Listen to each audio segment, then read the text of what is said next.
Merhaba sevgili izleyenler, Kıbrıs'ın Sesi TV 2020 ekranlarında Diyalog Medya Genel Yayın Yönetmenimiz Sayın Reşat Akar'la beraber Gündem Özel programında sizlerle birlikteyiz. Evet, aşılama ülkemizde devam ediyor, aşılama uygulaması. Şu ana kadar Türkiye'den 80.000, Avrupa Birliği'nden de 4.500 doz adet aşı geldi. Evet, açılmayı hayata geçirmenin, ekonomiden bahsetmenin tek yolu şu an için aşılama programının tamamen uygulamaya, hayata geçmesi eksiksiz bir şekilde. Evet, görüyoruz, duyuyoruz, biliyoruz.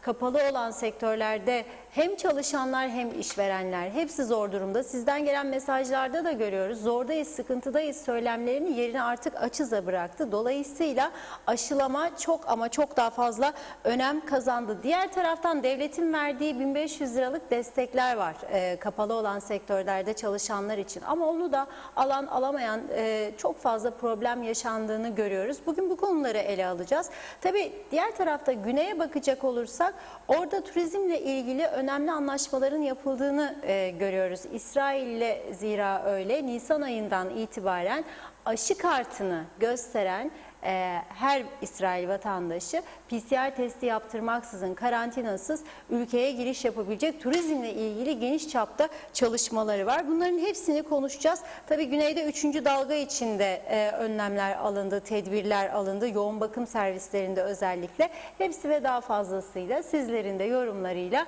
Gündem Özel'e vakit kaybetmeden hemen başlıyoruz. Evet Sayın Akar, merhabalar. Evet, merhabalar Funda Hanım. Herkese hayırlı günler dileyerek başlayalım. Evet, öncelikle yağışlar bereketli olur inşallah bugün, yarın. Yarın da beklentimiz var. Bugün de güzel yağışlar oluyor. Tabii havalar da soğudu. Bu soğuk havada özellikle dışta görev yapanlara Allah yardımcı olsun diyelim. Çünkü kolay değil, soğuk, bu kadar soğuk bir havada polislerimiz, sağlık görevlilerimiz dışarıda görev yapıyor. Onlara kolaylıklar diliyoruz. Şimdi bugün ta ki hızlandıralım bu aşı kampanyasını, gündemde tutmaya devam edeceğiz. Çünkü kurtuluşun aşılanmayla mümkün olacağı demek çok büyük bir laf olur. Belki ekonomik hayata başlangıcın aşılanmayla gerçekleşeceğini söyleyebiliriz. Çünkü bütün dünyada bu yönde adımlar atılıyor. Öyleyse biz de aşılanmaya hız vereceğiz. Bugün Diyalog Gazetesi'nin manşetinde "Haydi KKTC, sen de başaracaksın" diyoruz. Birinci sayfası Diyalog Gazetesi'nin manşet haberi. İsrail vatandaşları 1 Nisan'dan itibaren PCR testi yaptırmadan ve karantina alınmadan sadece aşı kartıyla Güney Kıbrıs'a gidebilecek. Yeşil kart veya yeşil pasaport uygulaması diyorlar buna. Bu kartı eline alan pasaportun arasına koyacak, gidecek. Geçtiğimiz yıl 300.000 İsrail vatandaşı Güney Kıbrıs'ı bu pandemi krizine rağmen ziyaret etmişti. Bu sene çok daha fazla rakamlara ulaşması bekleniyor. Çünkü uçaklar var, doğrudan uçuşlar var. Mesafe çok kısa, 45 dakikada Larnaka'ya iniyor İsrail vatandaşları. O yüzden de aşı kartıyla bu seyahatler başlayacak. 2 gündür Rum gazetelerinde çok geniş yer tutuyor. Bugün de Rum Sağlık Örgütü Müsteşarı ve Ulaştırma Bakanı bizim için bu büyük bir müjdedir, bayram havası yaşıyoruz dediler. Çünkü gerçekten umutlarını onlar da turizme bağladılar. Kıbrıs bir turizm adası, güneyi öyle, kuzeyi öyle ve adamlar bunu yapıyor. Hem de neye karşın yapıyor? Rum Sağlık Bakanı 2 gündür 3. dalga uyarısı yapıyor. Bugün yine yaptı. Dedi ki 3. dalga bekliyoruz Covid-19'da. Buna rağmen öngörüleri var. Bu 3. dalganın da Şubat-Mart ayı içerisinde geçeceği ve 1 Nisan'dan itibaren turizm faaliyetlerinin başlayacağı yönünde. Şimdi bakalım 3. dalga, çok önemli bir bilgi aktarmak istiyorum sizlere. Bunu başka bir kanalda, başka bir yayın organında bulamazsınız. Çünkü ne yazarsa devlet ajansı onunla yetinilir genellikle. Bizim devlet ajansının bir haberinde bugün Rum Sağlık Bakanı'nın açıklamaları vardı kısaca. Şöyle diyordu bu açıklamaya göre: 3. dalgaya hazırlanıyoruz ve bu çerçevede de Sağlık Bakanlığı COVID-19 yoğun bakım kapasitesini artırıyoruz diyordu. Neymiş yoğun bakım kapasitesi Güney Kıbrıs'ta? Şu anda 54'müş. 54 tane yatak var yani yoğun bakımda COVID-19 ile ilgili. Bunu 65'e çıkarıyoruz diyor. Demek ki 3. dalgada yüksek rakamlara ulaşılabilir korkusu var Rum Sağlık Bakanı. Peki sağlık çalışanı bu COVID-19 yoğun bakım servislerinde tüm devlet hastanelerinde neymiş? O da şu anda 180 kişiymiş. 60 daha artırıyorlar. 240 olacak. Bizde nedir? Araştırdık ve sonuçlara ulaştık. Bizde ise yoğun bakım servisinde yatak sayısı kapasite 24. Rumlarda tekrar ediyorum 54, bizde 24 ve onlarda 65'e çıkarılıyor. Bizde onlarda sağlık görevlisi 180, 240'a çıkıyor. Covid-19'da ilgili personel sayısından bahsederim. Bunlar yoğun bakım koşulları için özel olarak eğitilmiş personel. 180 kişi 240'a çıkıyor. Bizde ise hemşire sayısını öğrenebildik 15 kişi. 240 15. Doktor sayısı bu konuda bilgi verilemiyor. Çünkü gerektiğinde hastanede görevli diğer doktorların da bu servislerde görevlendirilebileceği yönünde bir uygulama varmış denildi. O yüzden de ancak bu bilgiyi sizlere aktarabiliyoruz. Sağlık Bakanlığı'nın işi kolay değil. Çok çalışmak lazım. Yıllardır bu bakanlıkta önemli işler yapılmamış. Yıllardır bu bakanlık ihmal edilmiş. İlaçlar depolarda çürütülmüş 200 milyonluk, kimse umursamamış. Bunlar çöpe atılmış, kimse hesabını sormamış. Oluşturulan araştırma komiteleri sonuç çıkaramamış. Netice itibariyle iki büyük parti de Sağlık Bakanlığı görevlerini üstlenmiş geçmişten bugüne. Dolayısıyla ne o biri diğerini suçlayabiliyor ne diğeri onu suçlayabiliyor. Böylelikle o 200 milyonluk ilaçlar da bulut oldu gitti. Parasını da bizler ödedik. Vergilerimizden topladıkları paralarla bu ilaçlar bu şekilde harcandı gitti. Sağlık Bakanlığı bugüne kadar demek ki ana görevlerini yerine getirmemiş. Çok eksikleri var sağlık servislerimizin. Zaten bu Covid-19 çıkınca her şey ortaya çıktı. Yoğun bakım ünitelerimiz yetersiz, yataklarımız yetersiz. Acil servislerde biliyorsunuz Kızılay'ın yardımıyla Diyalog'un kampanyasından elde edilen gelirlerin son kısmı 66 tane Lefkoşa ve Gazi Mausa yatak alındı, acil servis yatakları ve o şekilde eksikler giderilebildi. Bu durum bu şekilde. Güney Kıbrıs'ta vaka sayısına da bakacak olursak bugün itibariyle 32.626'ya ulaşmış vaka sayısı, toplam can kaybı 222. Bizde ise bugün bir can kaybı oldu. 68 yaşındaki bir vatandaşımızı kaybettik. Kendisine Allah'tan rahmet diliyoruz. Aynı zamanda koa hastasıymış. Bizde de can kaybı 20'ye yükselmiş oldu. Çok şükür can kaybı açısından baktığımızda Güney Kıbrıs'tan çok daha iyi durumdayız. Güney Kıbrıs'ın rakamlarını az önce okumuştum sizlere. 220 kişi hayatını kaybetti. Bizde bugünkü kayıpla can kaybı 20'ye yükselmiş oldu. Güney Kıbrıs'ta hayatını kaybedenlerin 149'u erkek, 73'ü kadın, yaş ortalaması ile 79. Bizde işte burada bir ciddi farklılık var. Bizde çok daha alt yaşlarda can kaybının olduğunu biliriz ama istatistik yok elimizde bu konuda. Size tam bilgi veremiyorum. O yüzden aşı konusu son derece önemli.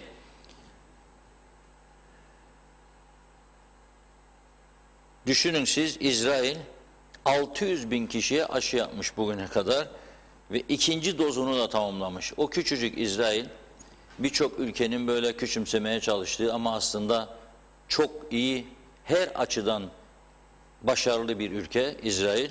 Kendi vatandaşlarını korumada da çok başarılı. 600 bin kişiye ikinci doz aşısını da yapmış. Peki bizde nedir durum? Bizde evet bu durum şu an itibariyle işte Türkiye'den gelen 40 bin aşı tamamlandı. Öteki 40 bin aşıyla ilgili bir prosedür uygulanıyor. Dün buradan çağrı yapmıştım Sağlık Bakanlığı yetkililerine. Dedim ki lütfen programınızı açıklayınız. Nerelere aşı yapacaksınız, ne zaman yapacaksınız? Çünkü bugün çok sayıda vatandaştan haber geldi. Mesela Girne'de yaşayan bir vatandaşımız, biz ikinci doz aşımızı yapacağız, yarın günümüzdür diyorlar. Nerede yapacağız bunu? Akçiçek Hastanesi'nde mi ilk orada yapmıştık? Yoksa bu Limasol Kültür Evi'nde mi? Nerede? Bir bilgimiz yok. Hava soğuk. Bizi dışarıda bekletmesinler. Bu defa soğuktan can kaybına uğramayalım. Bir bilgi, bir duyuru vatandaşlara. Bakın açıktır burada ekranlarımız. Hemen göndersinler. Hemen buradan o bilgiyi aktaralım. Yani biz devamlı bilgi almak için zorluyoruz. Sıkıştırıyoruz bazı arkadaşları. Bu ne oldu, bu ne oldu? Bir bilgi, biraz bilgi, bir canımız için istemiyoruz bunu. Vatandaşlara aydınlatmak için bakınız programa gireceğim saat. Girne'den arayan vatandaş diyor ki nereye gideceğiz? Yaşlıyız da biz. Yarın hava daha da soğuk olacakmış. Ne yapacağız? Yarın aşının günü, heyecan var vatandaşlarda. Lütfen bu konularda geç kalmadan insanları bilgilendirelim. Yani insanlar heyecan yaşıyor bu konuda. Onları bilgilendirmek lazım. Polislerimizin aşılanması büyük çapta tamamlandı diyorlar. Bundan sonraki süreçte kim vardır acaba? Bundan sonraki süreçte işte yapılan çalışmalardan bahsetmek istiyorum. Sağlık görevlilerin tamamlanmış, polisler tamamlanmış. Sırada şu an itibariyle açık olan sektörlerde çalışanlar. Kimlerdir bunlar? Paketçiler, marketçiler, kasaplar, tedarikçiler. Bunların süratle aşılanması lazım. Çünkü birebir temas halindedir. Yaşlılar bekliyor. Onların aşılanmasının bitmesi lazım. Bir de pandemi otelleri vardır. O otellerde çalışanların süratle aşılanması lazım. Nitekim pozitif vakalı vatandaşlarımızın kaldığı otellerdeki çalışanların birinci doz aşılarının yapıldığını öğrendik. Memnuniyet vericidir. Ama bu konuda lütfen devamlı kamuoyunu aydınlatıcı bilgiler verilmelidir. Bunu rica ediyoruz sağlık görevlilerinden, bakanlık görevlilerinden rica ediyoruz. Ali Pilli Bey de diyor ki kendisi biz diyor 27 merkezde aşı yapabilecek kapasitedeyiz diyor. Eğer diyor Nisan'a kadar da diyor 300 bin kişiyi aşılayabilirsek, Mart sonu demişti, bir şey değil, Nisan'a aldık, sorun değil. Nisan'a kadar diyor 300 bin kişiyi aşılayabilirsek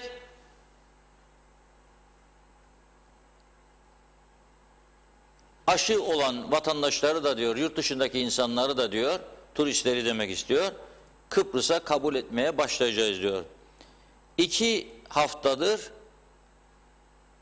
tam kapanma kararı aldık diyor Sayın Ali Pilli. Böylece diyor vakalar diyor 80'den 16'ya düştü diyor bu önlemler sayesinde günlük vakalar. Bunu kime yaptı bu açıklamayı onu da söyleyeyim. Türkiye'nin Anadolu Ajansı'na bugün bu açıklamayı. Bir haftada sürecek diyor bu kısıtlamalar ve bunun neticesinde durum daha da netleşecek diyor. Aşılamayla birlikte dünya ve turizme açılacağız diyor Sayın Ali Pilli. Nisan'da bunu turizmciler bir yere not etsin lütfen. Tabii not etsek de sonra hatırlatsak ne olacak o ayrı mesele. Yani Nisan değil Mayıs, Haziran gerekçe sıralanabilir. Öyle beklerdik böyle oldu, böyle bekledik öyle oldu. Aşılar gelmedi, tedarik edemedik denebilir. Nisan'da Covid-19 aşısı olan kişilerin bu ülkeye rahatça gelmelerini sağlayacağız.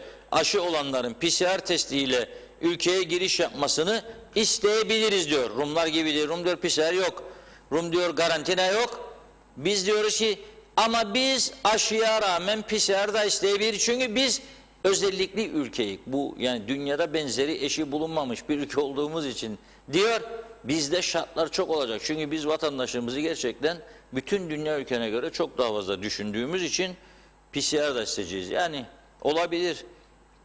Daha önce gırbaç korkusu vardı. En azından gırbaç korkusu olmayacak şimdi. Öyle bir düşüncemiz var diyor. Ülkemizin diyor daha güvenli olması için bunu isteyeceğiz diyor PCR testi. Herhangi bir ücretle talep etmeyeceğiz diyor. Ücret talep etmeye gerek yok çünkü Maliye Bakanı'nın Dursun Oğuz Bey'in kasası maşallah full patlamış durumda. Dökülüyor dışarı paralar, hem de euro cinsinden 500'lük euro banknotlar dökülüyor dışarıya. Onun için para da istemeyeceğiz diyor. Bunlar acaba bilimsel mi konuşuyor yoksa o an heyecandan mı söylüyor Ali Pilli Bey, bilemiyorum.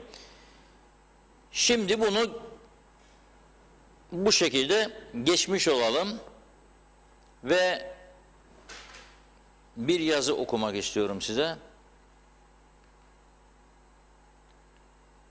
Sibel Hanım'ın. Tabii Sibel Hanım deneyimli bir doktorumuz. Aşının önemiyle ilgili bir paylaşım yaptı bugün. Şöyle diyor, aşılarla ilgili olumlu haberler çok sevindirici. Normal yaşamlarımıza dönebilmek için aşılar bir umuttur diyor. 600 bin kişiye ikinci doz aşılamasını yapan İsrail'de bu grup üzerinde yapılan çalışmada aşıların %94 koruyucu olduğu açıklandı. Virüsü alanlarda da şikayetlerin hafif seyrettiği bilgisi paylaşıldı.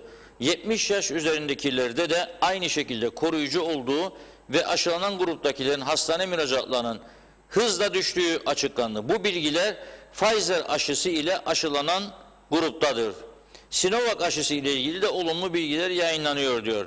Geçtiğimiz günlerde Lancet dergisinde Sinovac aşısının 65 yaş üstündekilerde de koruyucu olduğu konusunda bilimsel makale yayınlandı. Plan ve program dahilinde diyor aşılanmayı hızlandırmalıyız. Sibel Hanım'ın önerisi. Bugün Diyalog Gazetesi'nin manşeti de buydu zaten. Haydi KKTC dedik, sen de başaracaksın. Rumlar 2021 yılında, bu yıl içerisinde Limassol bölgesinde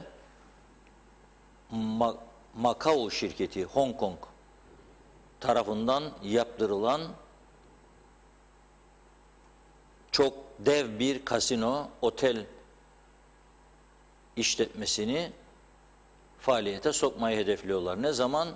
Bu yılın sonlarına doğru. İnşaatlar, bütün pandemi krizi şuna buna rağmen devam ediyor. Korkunç bir yatırım var.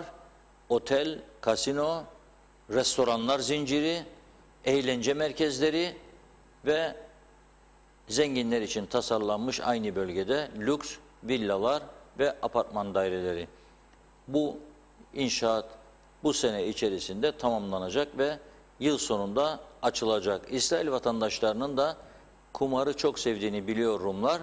Dolayısıyla 1 Nisan'dan itibaren açalım ve ayaklarını alıştıralım diyorlar Kıbrıs'a. Başka ülkelere gitme ihtiyaçları olmasın. Büyük paralar çekmeyi hedefliyorlar oralardan. Akıllı adamlar çalışıyorlar ve başarılı oluyorlar bu sayede. Şimdi bir önemli kişinin mesajını da okuyacağım. Funda Hanım mesajlara geçmezden önce bir açıklaması okuyorum. Lütfen kime ait olduğunu bu sözlerin mesajlarla belirtelim. Kime ait olduğunu tahmin ederseniz lütfen o şahsın ismini yazalım. Bir önemli makam sahibi. Şöyle diyor. Çalıştıkça daha fazla enerji topluyorum. Çalıştıkça yorulmuyorum. Daha fazla enerji topluyorum ve çok mutlu oluyorum. Her şeyi bilmek istiyorum. 1984'ten beri bu tempoda çalışan biriyim. Eşim ve çocuğum buna alıştı. Eşim ve oğlum az çalıştığımı gördükleri zaman bugün niye istirahat ediyorsun diyorlar. Alışkın değiller ya. Ailem benim tempoma alıştı. O yüzden ailemle çalışma konusunda bir sıkıntım olmaz diyor.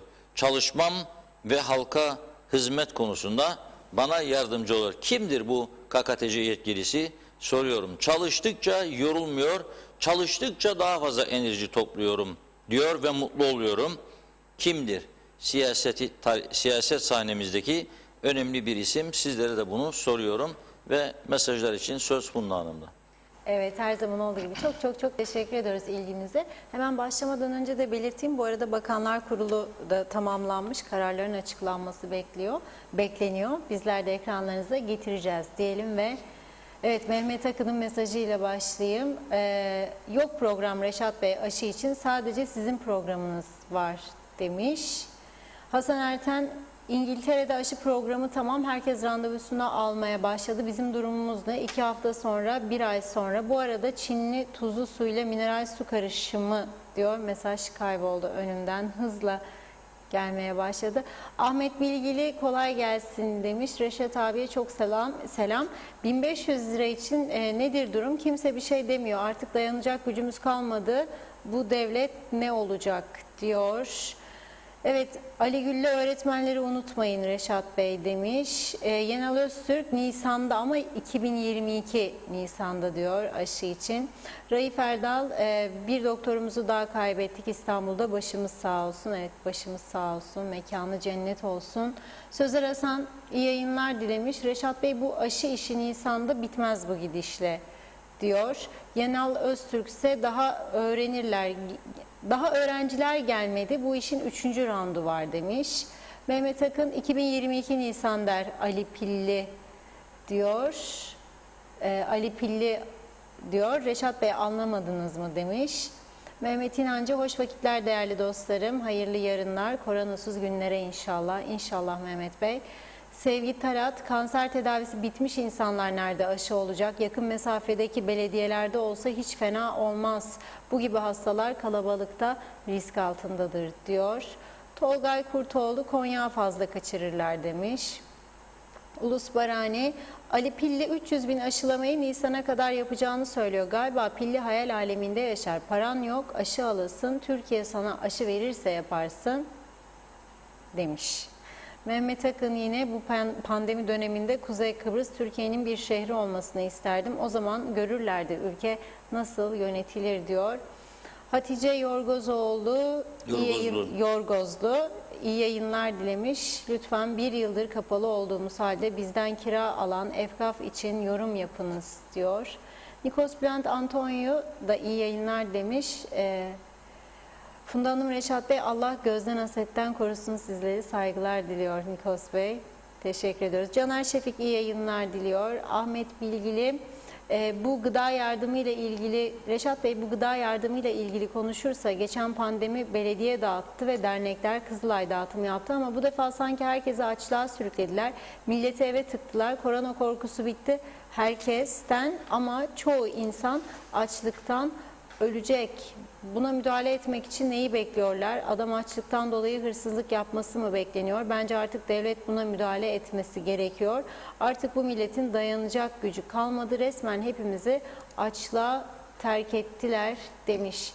Mehmet İnancı da mesaj silindi. Gürkan Bengü, aşılar daha hızlı bir şekilde yapılmalı. Hala da bir organize eksikliği var.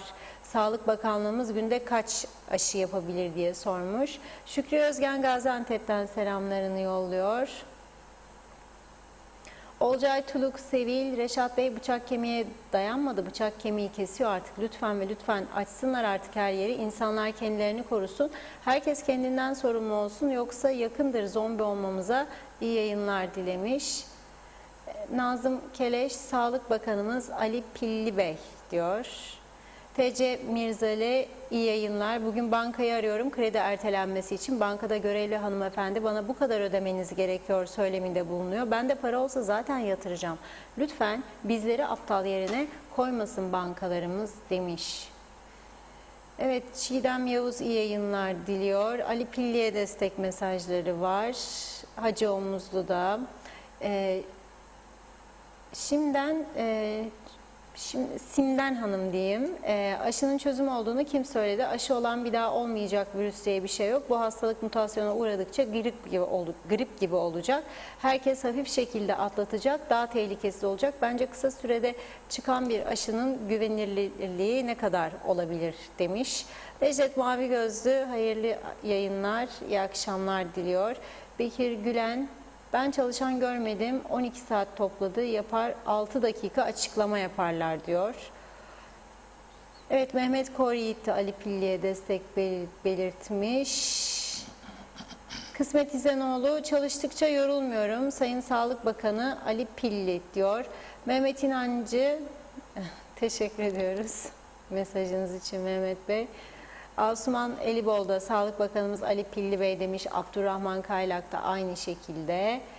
Ulus Gülay Caba Caba iyi yayınlar diliyor. Bu mesajı yayan Doktor Ali Pilli benim müdürümdü demiş. Cengiz İleri de Ali Pilli'ye destek belirten vatandaşlarımızdan. Esen Aybüke iyi yayınlar diliyor. Mehmet Sezgin, pandemi ve kapanma hakkında korona günlükleri bilindiği üzere yaklaşık bir aydır kapalıyız. Ben bir özel sektör çalışanıyım. Kuzey Kıbrıs hükümeti maalesef özel sektör çalışanı için herhangi bir açıklama yaptığı yok. Benim gibi birçok arkadaşımın kredi borcu mevcut.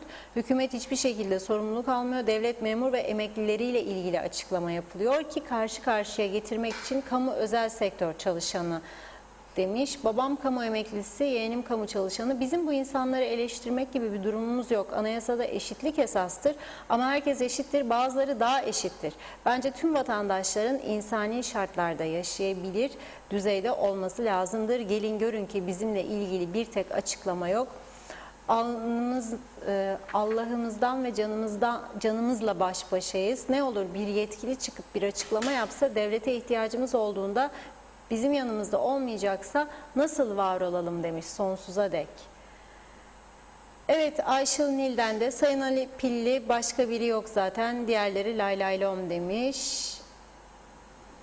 Evet, Osman Mene güzel yağmurlu havadan sizlere iyi akşamlar dilerim diyor. Yorumlarınız süper, başarılar dilerim. Teşekkür ediyoruz. Mehmet Akın, merak ediyorum hükümet neden ev sahiplerine, kiracılarınıza yardım edin demiyor? Neden banka mağdurlarına yardım etmiyor? Neden durumu kötü olanlara yardım etmiyor diyor. Olcay Tuluk sevilse ne açıklayacaklar? Çok merak ederim. Bence bu bakanlar haftada bir euro günü yaparlar. Yerler içerler, sadece bu haftaki günde Sayın Saner'deydi sanırım. Sadece gülüyoruz. Artık bizi bu kadar fazla düşünmesinler bir zahmet demiş. Adnan Mercan kolay gelsin diyor. Evet, Nilüfer Canova, aşı için para yok maalesef.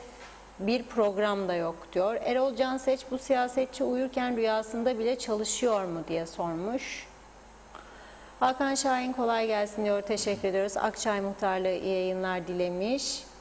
Ferhat Tombalak, çalıştıkça enerji topluyorum diyen Ali Pilli demiş. Fatih Çevik ise Türkiye kendi yağında çok da iyidir.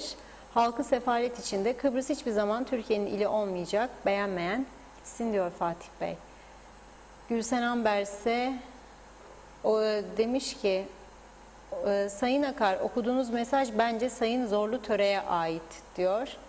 Ali Zengin Ses iyi yayınlar dilemiş. Teşekkür ediyoruz. Nazime Nalbant, Funda Hanım, ben de aşımı yaptırdığımda ve yeşil kart verirler. İkinci aşının tarihini de yazarlar ve sana söylerler. Yine buraya geleceğim. Ben çok beğendim. Emeği geçenlere teşekkürler. İyi akşamlar Funda Hanım, Reşat Bey. Sevgilerimle diyor Nazime Hanım. Mehmet Tükay Fotalı, bu memlekette en açık göz hırdavatçılar nerededir bilir misiniz? Söyleyeyim, Amorfa'da. Birkaç tane torpilli gidip maliyeden özel kağıt aldılar ki zirai alet de satarız diye. Her hırdavatçı da satar demiş parantez içinde ve dükkanlarını açtılar. Hatta ilçeler arası da dahil olmak üzere polis bu işe ne yapsın? Onların da canı sıkılır ama kağıdı veren ne yapsın? Kime şikayet etsin diyor. Volkan Bazı Kuvvet Londra'dan selamlar yollamış bizlere. Cihan Köroğlu da iyi yayınlar diliyor. Bence en hamarat Ali Pilli ve Reşat Bey, bir de ben demiş Cihan Hanım.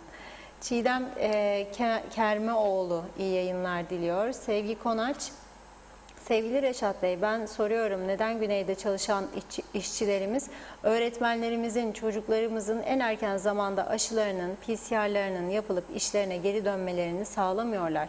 Bu insanların ne yiyip ne içtiğini soran yok. Maalesef çok zor durumda. Çocuklarım Güney'de çalışırlardı. Her gün kulağımız, gözümüz sizin haberleri dinlemekle gerginlik yaşıyorlar demiş. Evet, Darbaz Yaslı da Sayın Pilli derhal Başbakanlık koltuğuna diyor. Hüseyin Koltan, Hayırlı akşamlar dilemiş. Kolay gelsin. Doğru Haber'in adresi. İyi ki varsınız. Ağzınıza yüreğinize sağlık. Çok teşekkür ederim bizi aydınlattığınız için diyor. Şirin Bey, Devlet Laboratuvarı, bahçeli ağaçlık geniş bir yer, bina terk edilmiş. Klimaları her şeyi yeni bir bina, hastaneye çevrilebilir bir yer. Çok yazık diyor. Hüseyin Eminoğlu da Kafesli muhtarı gıda dağıtımında çok başlık var. Sağlıklı olmasından endişem var. Yine yanlış yapılıyor yorumunda bulunmuş. Uğur Güler, Kuzey Kıbrıs Türk Cumhuriyeti Vatanseverler Derneği Başkanı iyi yayınlar dilemiş. Müjdeler olsun, hükümet dilencilik sertifikası bedava verecek. Hey maşallah, dilenciliğe devam diyor. Salih Demirkent'te artık açsınlar bu kapıları. Güneyde çalışan işçiler ne kadar daha bekleyecekler demiş. Bünyamin İlhansa ödemeler hesaplara yatacak dediler. Neden patronlara yine verildi? Erzak dağıtımında da patronlara verilsin. Onların daha çok ihtiyacı var diyor. Ahmet Aktu iyi yayınlar, Ali Pilli Başbakan demiş. Bahadır Cevher de umarım bu aşı işini her zamanki gibi elimize yüzümüze bulaştırmayız. Sistemli bir şekilde herkes aşı olur diyor. Çağatay Yamaç, aşılar parayla satılmıyor. Sadece ülkeler alıcı olabiliyor. Dolayısıyla Türkiye yollarsa Kuzey Kıbrıs aşılanabilir demiş. Amber Evren'de Reşat Bey, devlet maaşlarının tırpan yüzdeliği ne kadar diye soruyor. Gürkan Bengü Giritli, zorlu töre gibi dürüst ve yürekli siyasetçinin başbakan olmasını istiyorum demiş. Nazım Hanım, çok teşekkür ediyorum mesajınız için. Mehmet Yükselen, en çok çalışan siyasetçiler Serdar Denktaş diyor. Nidai Seliş, iyi yayınlar, hayırlı yayınlar dilemiş. Son bir iki mesaj daha okuyup ara vereceğim. Ahmet Muratoğlu, aşılama programı tam bir fiyaskoya döndü. Sağlık Bakanlığı kendi hazırladığı programa uymuyor. Kronik ve kanser hastaları aşı beklerken öncelikli olmayanlar aşılanıyor. Bu beceriksizliktir diyor. Kısmet İzanoğlu da marketlere giren çıkanın haddi hesabı yok. Bankaların önü kuyruklar. Ben bir küçük esnaf olarak otolastik atölyem var. Günde 4-5 kişi gelir. Sadece hükümetin aklı selim düşünüp karar versinler demiş diyorum ve burada küçük bir nokta koyuyorum. Buyurun Reşat Bey. Evet, bu arada çok sayıda mesaj geliyor. Söyleyeyim, aşılarla dün çağrı yapmıştık Sağlık Bakanlığı'na. Bugün de başlarkenden aşı konusuna girdik. Güzel bilgiler geliyor, aktarıyorum. Sağlık Bakanlığı ilk açıkladığı gibi 65 yaş üstüne aşılama çalışmalarını büyük ölçüde tamamlamış. Eksikleri varsa bunları da tamamlayacak. Şimdi sektörlere başlamışlar. Talasemiyalıları yapmışlar aşılama işini. Havaalanı çalışanları, evet, havaalanından da Serdar Cesurer arkadaşımız yazdı. Sivil havacılık çalışanlarını aşılamışlar. Yarın ise çarşamba günü savcılık ve mahkemeler aşılanacak ve aynı zamanda Avrupa ülkelerinde okuyan 140 öğrencimiz aşılanmış. Tabii bu arada daha önce söylediğim marketler açık olan sektörlerdir. Kasaplar, süt ürünleri üreticileri, benzinciler, bunlar da açık sektördür. Bir an önce aşılanmalarında fayda vardır. Ama hepsinden önemlisi bu ikinci doz aşıyı yapacak olanların nerede yapacakları konusunda bilgiye ihtiyaç vardır. Çünkü vatandaşlarımız merak ediyor. Diyor ki Ahmet Tüccar Bey, 19 Şubat'ta 85 yaşındaki annemin ikinci doz aşısı var. Güzelyurt'tan Akdeniz köyüne gidip annemi aşıya götüreceğimi bilmiyorum. Birinci dozu Güzelyurt'ta yaptık ama ben şanslıyım. 19'una kadar daha önümüzde 3 gün var. O güne kadar inşallah öğreniriz aşının nerede yapılacağını diyor. Son derece önemli gördüğüm için bunları okuyorum. Okunması lazım. Cevap verilmesi lazım. Yine bir izleyicimiz yazıyor. Kanser hastaları henüz aşılanmadı diyor. Bu konuda ne yapabiliriz diyor. Aşılanmadı kanser hastaları. Sağlık Bakanlığı bizi şu an dinliyor. Sağlık Bakanlığı yetkilileri bizi dinliyor. Bu aşılamanın ne zaman yapılacağı konusunda bilgi verirler diye düşünüyorum ve bu arada bir önemli istihbarat ele geçirmiş durumdayız. 200 bin adet aşı konusunda Sağlık Bakanlığı Türkiye aracılığıyla herhalde girişimler yapıyor. Bu günlerde bunun müjdesi verilebilir diye bir mesaj aldık. Onu da buradan aktarayım. Tabii bu arada sıkıntılar çok, yazıyor vatandaşlarımız. Ev sıkıntısı yaşayanlar var, kirayı ödeyemeyenler var, banka taksitlerini ödeyemeyenler var, markete girmeye korkanlar var. Markete bugün Tüketiciler Derneği Başkanı Hasan Yılmaz Işık arkadaşımız da aradı. Dedi ki Reşat Bey dedi, dövizde dedi ciddi düşüş var. Fakat dedi market fiyatları düşmüyor. Bugün adam gider diyor bir sepet doldursun diyor. Cebindeki para yetmiyor. Doğrudur. Gerçekten yetmiyor. Dövizde de düşüş var. Fakat ithalatçı ne der? İthalatçı der ki bugün düştü, yarın gene yükselebilir. Ben niye risk alayım der. Dolayısıyla fiyatı indirmez aşağıya. Fiyatı indirmez. O yüksek fiyatta kalır. Burada önemli olan alış ile satış arasındaki farkı ortaya çıkarmaktır. Alış ile satış. Eğer bir adam 30 lira aldığını 500 lira, 400 lira, 150 lira, 200 lira satıyorsa işte buna birilerinin müdahale etmesi lazım.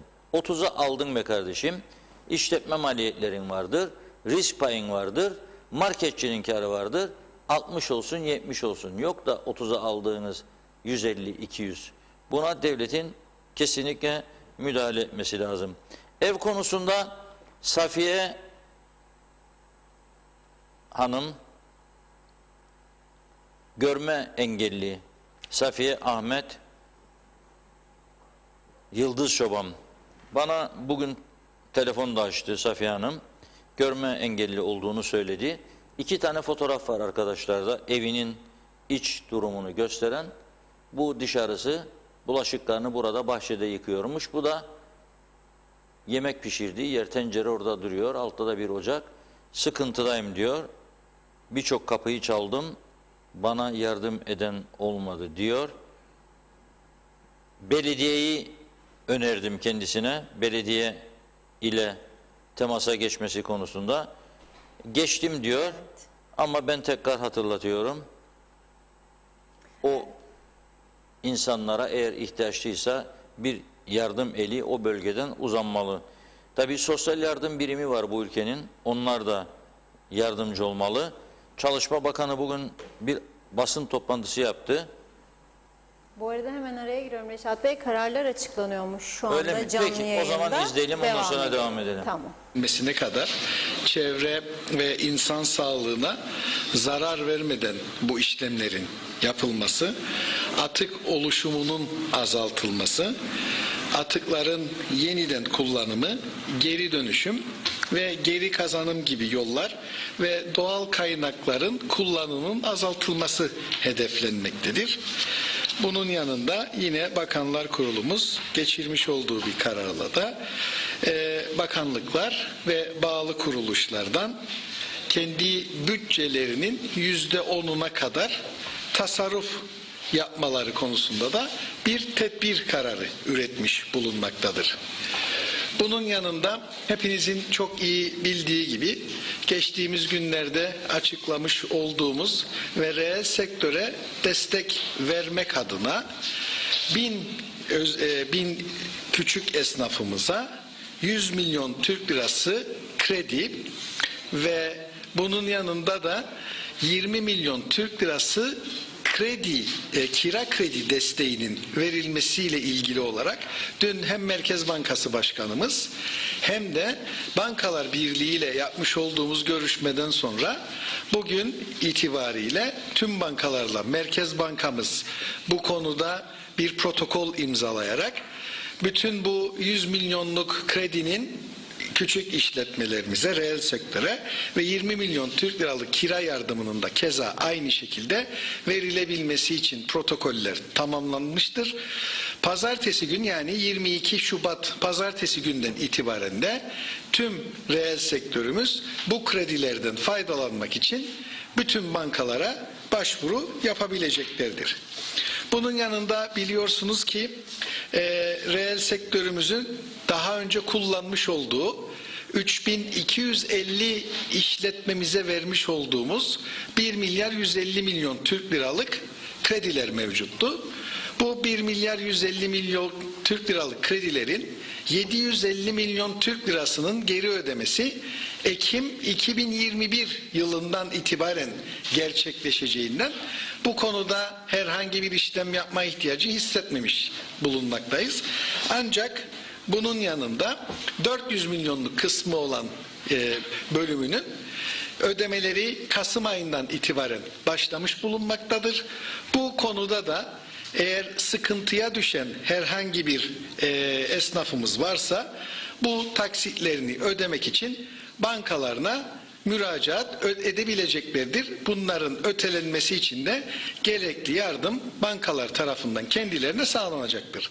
Yalnız dün ana muhalefet partisi başkanının yapmış olduğu açıklama gerçekleri yansıtmamaktadır.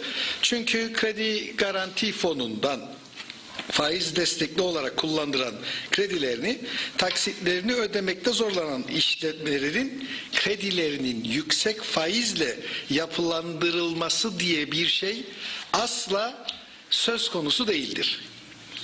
Bu kapsamdaki kredi taksitlerini ödemekte zorlanan işletmelerin kredileri mevcut kredi faizleriyle, yani almış oldukları dönemdeki kredi faizleriyle yapılandırılacaktır. Bunun altını önemli bir şekilde çizmek istiyorum. Çünkü bu çok yanlış bir şekilde kamuoyuyla paylaşılmıştır. Bunun için herhangi bir, az önce de ifade ettim ki bu arkadaşlarımızın da rakam sayısının çok olmadığı dün Bankalar Birliği tarafından ifade edilmiştir, ama bu dönemde, bu Covid-19 salgını ve kapanma döneminde eğer böyle bir olay hasıl olmuşsa kendi bankalarına müracaat ederek bu konuda gerekli yapılandırma kendilerine yapılacaktır. Bu borçların yeniden yapılandırılması konusunda diğer vatandaşlarımız için veyahut normal vatandaşlar, yani diğer kredi kullanan başka vatandaşlarımız için de pul vergisi, ipotek veyahut ipotek devri bedelsiz olarak bankalarımız tarafından yapılacaktır. Eğer kendi kredilerinde erken kapatma komisyonu varsa, ki bu sözleşmelerde yer almaktadır, ortalamada %2 ile %5 arasında devletimizin bunun üzerinden aldığı bir harç vardır. Tabi yoksa sorun yoktur, alınmayacaktır demektir, ama kendi sözleşmelerinde rakam ne olursa olsun erken kapatma komisyonu olarak, masrafı olarak bu komisyon devletimiz tarafından 5'e indirilmiştir. Bunun yanında yine dün yapılan bir açıklamada maliyenin faiz oranı düşükken borçlanmadığını, şimdi faiz oranı yükselince borçlanmaya gitmesinin söylenmesinin de gerçekle hiçbir alakası olmadığını ifade etmek istiyorum. Çünkü yerel bankalarımız sabit faizle uzun süre borç vermeye yanaşmamaktadır. Bizim de 500 milyonluk, evet doğrudur, bir borçlanma ihtiyacımız vardır, ama bu 500 milyonu da gidip hemen alıp bu ödemeleri yapacağız diye bir şey yok. Maliyede eksik kalan limitlerin tamamlanmasının için bu rakam kullanılacaktır. Dolayısıyla bu konuda da hiç kimsenin herhangi bir endişesi olmamasını da buradan ifade etmek isterim. Maliyemiz de mevcut şartlarda sabit faizle uzun vadeli borçlanmasının içinde bizler gerekli adımları atacağımızı ifade edebilirim. Tabii bu borçlanma devletin yapacağı borçlanma olduğu için reel sektörümüze buradan bir çağrıda daha bulunmak istiyorum. Bizler 1000 kişi olarak tanımladığımız ve 100 milyon Türk lirası kredi tutarındaki vereceğimiz küçük esnafı rahatlatmak kredisi adına kullandıracağımız bu kredimiz ve bunun akabine ilk kez uygulayacağımız 20 milyon Türk liralık kira kredi desteğimizin yanında ihtiyaç olması halinde, hepimiz de çok iyi biliyorsunuz, Anavatan Türkiye Cumhuriyeti ile 2021 Mali İşbirliği protokolümüz henüz imzalanmamış bulunmaktadır, ama bu protokol imzalanırken de Covid-19 paketine destek olarak bu kredilerin de ihtiyaç olması durumunda tarafımızdan artırılacağının da garantisini bugünden bildirmek istiyorum. Bunun yanında mevcut borç kullanan vatandaşlarımızın, kredi garanti fonu destekli borç kullanan arkadaşlarımızın da sıkıntıya düşmesi halinde mevcut borçlarının %20'sini aşmayacak şekilde onların da tekrardan kullanabilmesi adına çalışmalarımız sürmektedir. Ancak bu konudaki en son kararı sizlerin de takdir edeceği gibi 2021 mali protokol imzalandıktan sonra netleşeceğinden şimdi bu konularda çok da ayrıntılı bilgi vermek istiyorum. Fakat şunu net söylüyorum, 100 milyon Türk liralık kaynağın bir o kadarının da artırılabilmesi için gerekli çalışmalar tarafımızdan yapılmaktadır. Bu konuda reel sektörün bize olan güveninin sarsılmaması için de biz her türlü imkanı seferber edeceğiz. Teşekkür ediyorum, saygılar sunuyorum. Sayın Başbakan, Tabii ki. basında yer alan haberlerde işte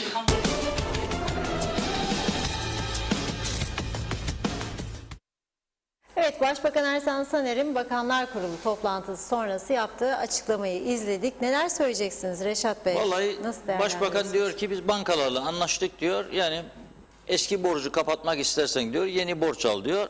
Onunla kapat diyor. Borcu borçla kapat diyor. Bir defa bu insanların ne kadar perişan olduğunu anlamıyorlar galiba. Çünkü Sayın Başbakan da bir devlet memurudur bir yerde. Maaşı devletten garantidedir. Onun için diğer insanların şu an içinde bulunduğu durumu ben öyle görüyorum ki anlayamıyorlar. Anlasalardı zaten tedbir alırlardı. Mesela 1500'lük yardımlar değil mi? Bu 1500'lük yardımı işverenlere veriyorsun, çalışanlara versin diye. Bir de vardır bütün dünyada birinci meslek grubu self-employed dedikleri serbest çalışan adam demek. Serbest çalışan insanların durumu ne olacak? Onlara ne veriyorsun? Ne verdin? Kapattın bu kadar gündür. Ne verdin bu insanlara? Adam gidip bahçeden dün söyledim bugün de tekrarlıyorum. Narenciye alıyorum diyor. 10 kasa, 15 kasa, 20 kasa portakal, mandalin, limon gezip ben bunları satıyordum diyor. Buna ne veriyorsun? Taksiciye ne veriyorsun? İşleri durdu. Otobüsle turist taşırdı. Ne veriyorsun? Durdu. Efendime söyleyeyim bu Kıbrıs'ın kültürüdür. Güneyinin de kuzeyinin de. Meyhanecilere, restorançılara, kafecilere ne veriyorsun? Adamın meyhane 3 haftadır gene kapalı. Ne veriyorsun? Gerçekten meyhane deyince aklıma bir güzel şarkı geldi. Meyhanecileri çok anlatan bir şarkı. Vallahi bizim arkadaşların aklına gelmedi ha. Doldur be meyhaneci, boş kalmasın kadehim. Doldur be meyhaneci, hiç bitmiyor dertlerim. Doldur be meyhaneci, çabuk doldur içim. Doldur, doldur, doldur, doldur, doldur gitsin.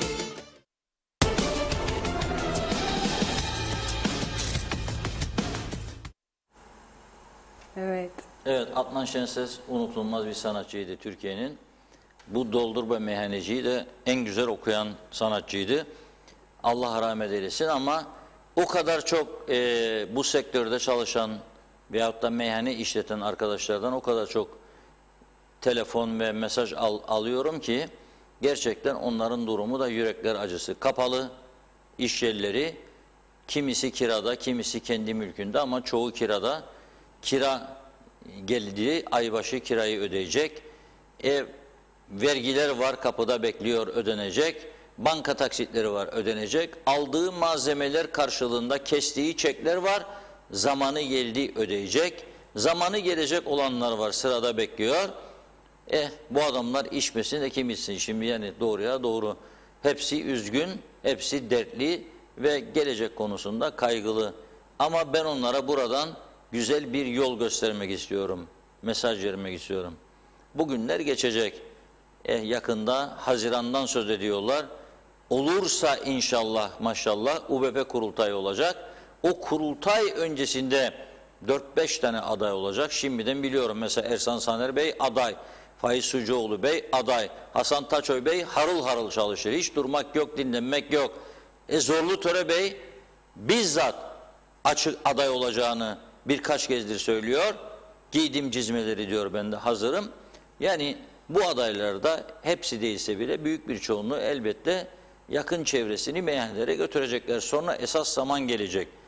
Üçlü koalisyon hükümeti vardığı anlaşmayı bozmazsa Eylül-Ekim ayında erken genel seçim var ülkede. İşte o zaman hepsi bu siyasilerin gene gelip meyhane kapılarına dayanacak. Çünkü oralarda döndürüyorlar siyaseti.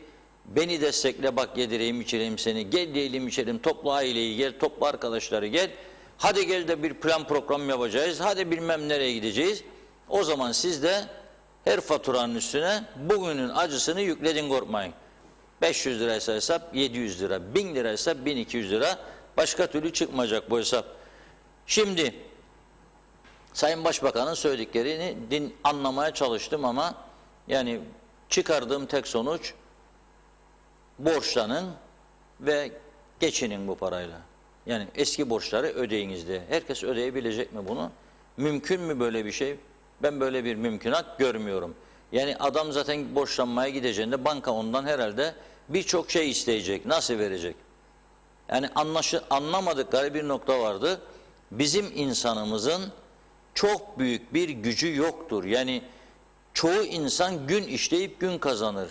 Ve belki bir miktar yastık altında sakladığı paracıklar vardı. Onları da aç kapa tüketti bu insanlar.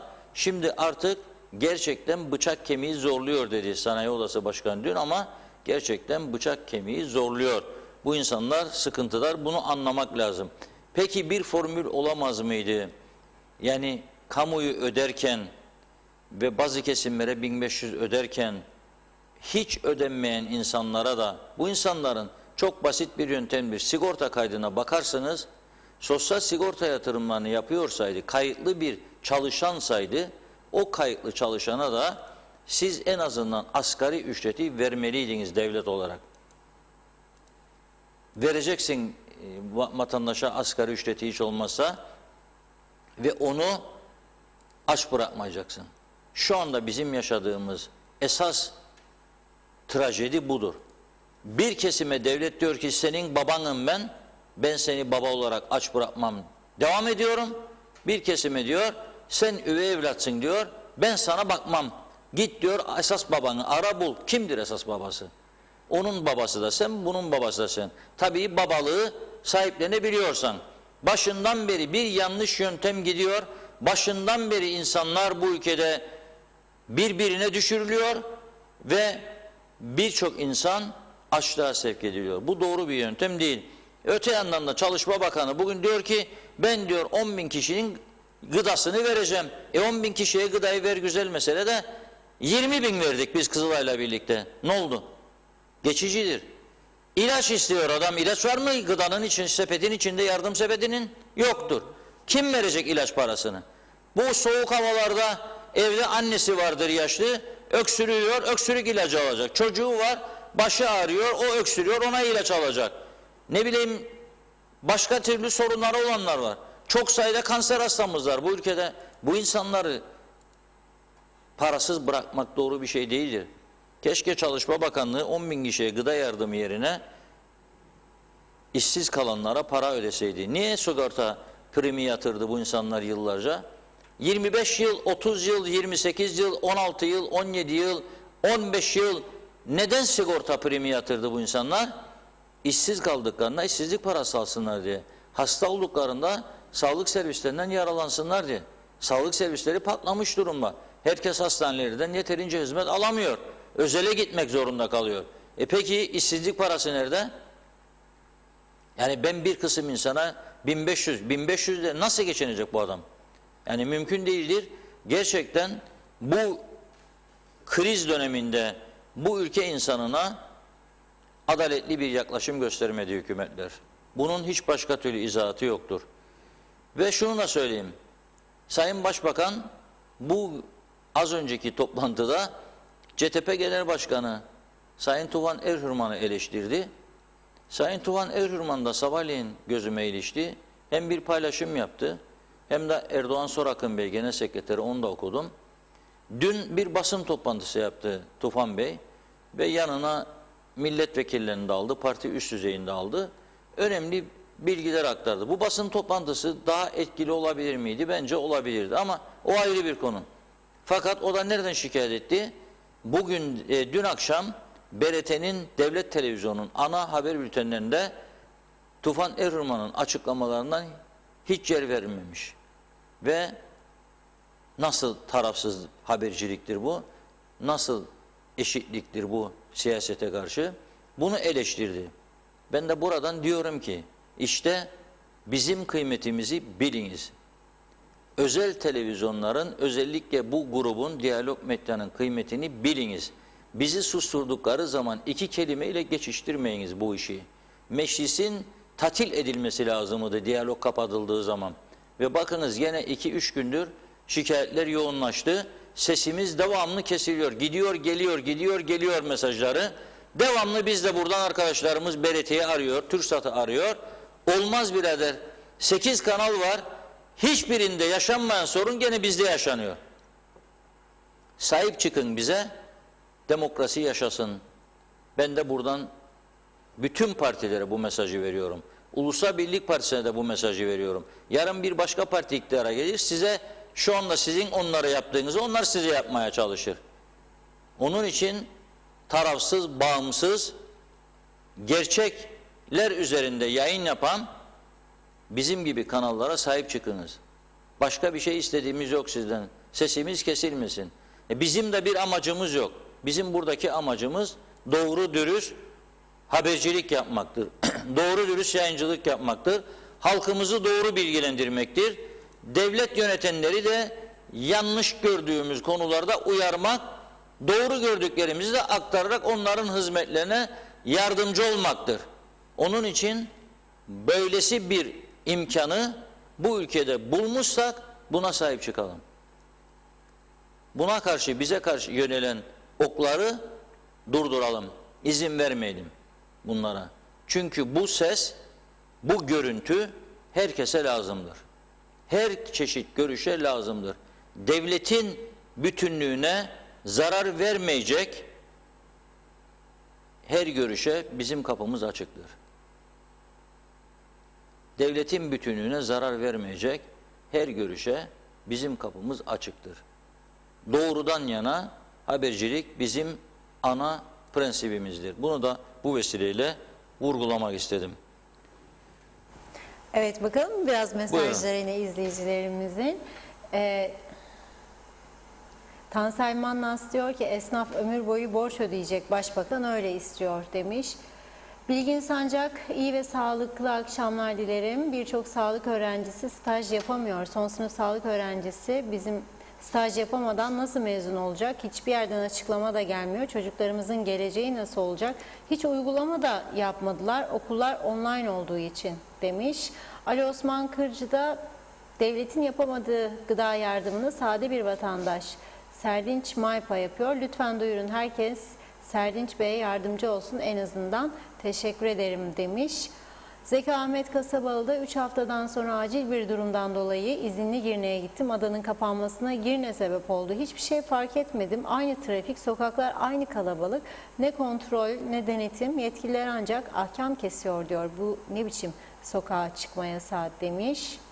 Nazime Nalbant'sa nasıl bankadan borçlanacaklar? Esnafın halini sordunuz mu? Hayatı boyunca borç mu ödeyecek? Yazık, günah değil mi? Zaten aydınlık bilgiler vermediniz. Bu halk bu durumlara siz getirdiniz. Üzgünüm demiş.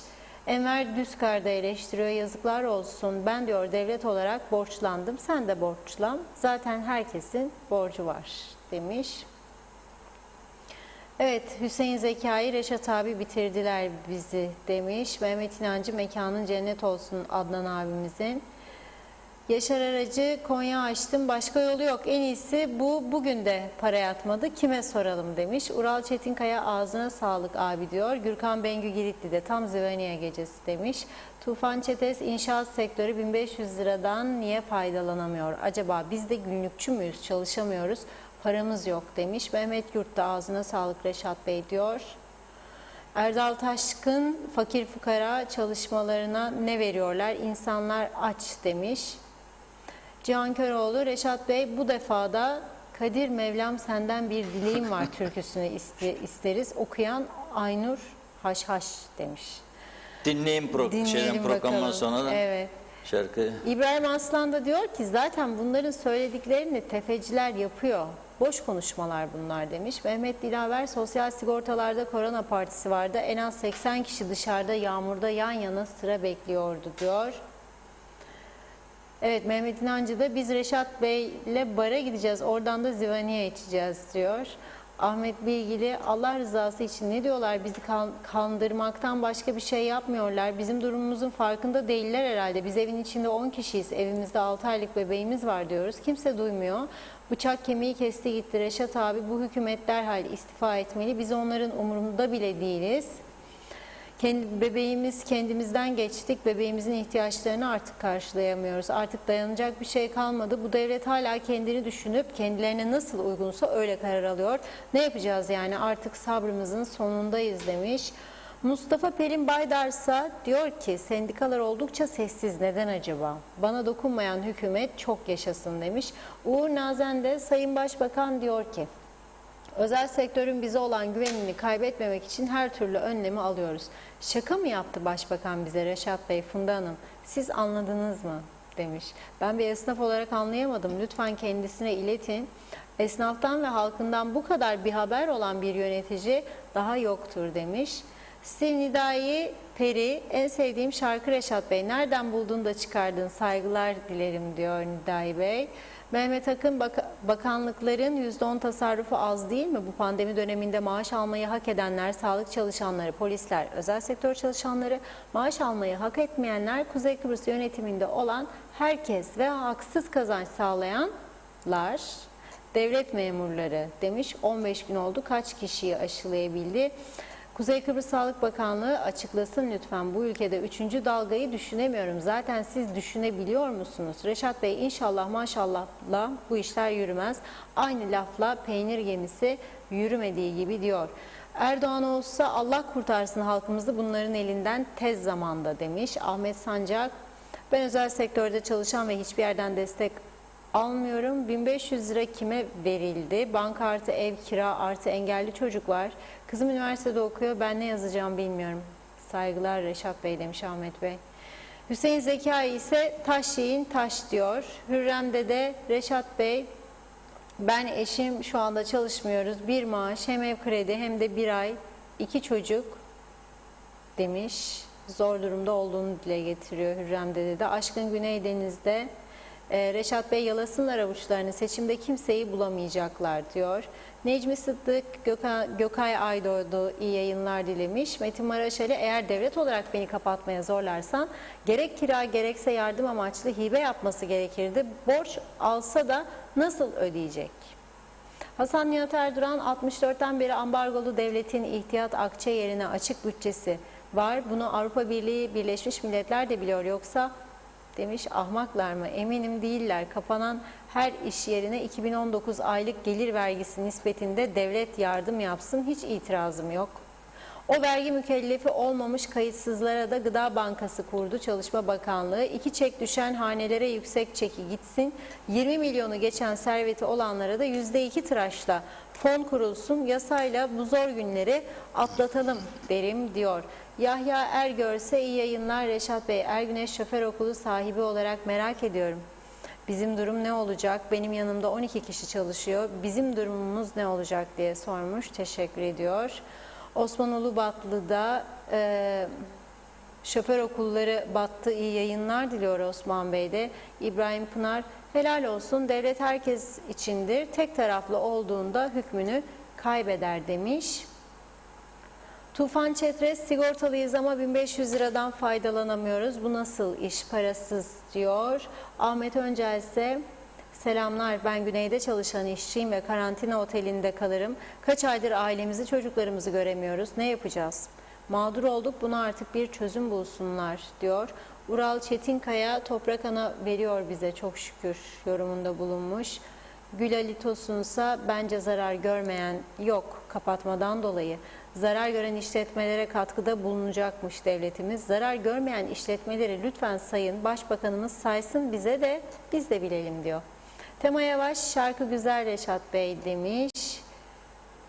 Evet, Emete Gümüşok iyi yayınlar diliyor. Reşat Bey, dövizin düştüğü bugünlerde marketlerde fiyatlar yine aynı. İlgililer nerede diye sormuş. Mehmet Kazaksa düttürü dünya diyor. Bir şey söyleyeyim mi demiş, düttürü dünya. Hıdır Kurnaz iyi akşamlar, iyi yayınlar diliyor. Cyprus Fisherman iyi akşamlar. Reşat Bey, nasıl bir sosyal devlet anlayışıdır bu, anlamıyorum. Özel sektör can çekişiyor, insanlar aç perişan ama diğer taraftan Avrupa'ya girmek istiyorsun. Nasıl bir tiyatrodur bu oynadıkları, ben anlamıyorum. Kuzey Kıbrıs diyorsun, güzel ama kim tanır bizi acaba? Kimse. Yazıklar olsun, daha çok şey var söylenecek ama neyse, sürünmeye devam demiş. Bir iki mesaj daha okuyup son vereceğim. Gülüm Finikkeli'de serbest çalışan elektrik işi yapanlara ödeme yok demiş. Kredi verecekler diyorlar. Risk araştırmasına takılmamak mümkün değildir. Bu Covid yardımı mı yoksa borcu borçla kapatıp da daha da batma yoluna gidilecek demiş. Cemal Kendisi bir kuruş ödenek almadım ne 2020'de ne de şimdi. Bir de bankaları açtılar. Dün banka bugün beni arar, taksit geriliğim varmış. Yani ne yiyeceğimizi düşünürken banka kredi taksidinin peşine de ne söyleyeceğimi şaşırdım. Siz söyleyin Sayın Akar diyor. Evet Reşat Bey, sözü size Çok bırakıyorum. sayıda sektör Çok. var para almayan.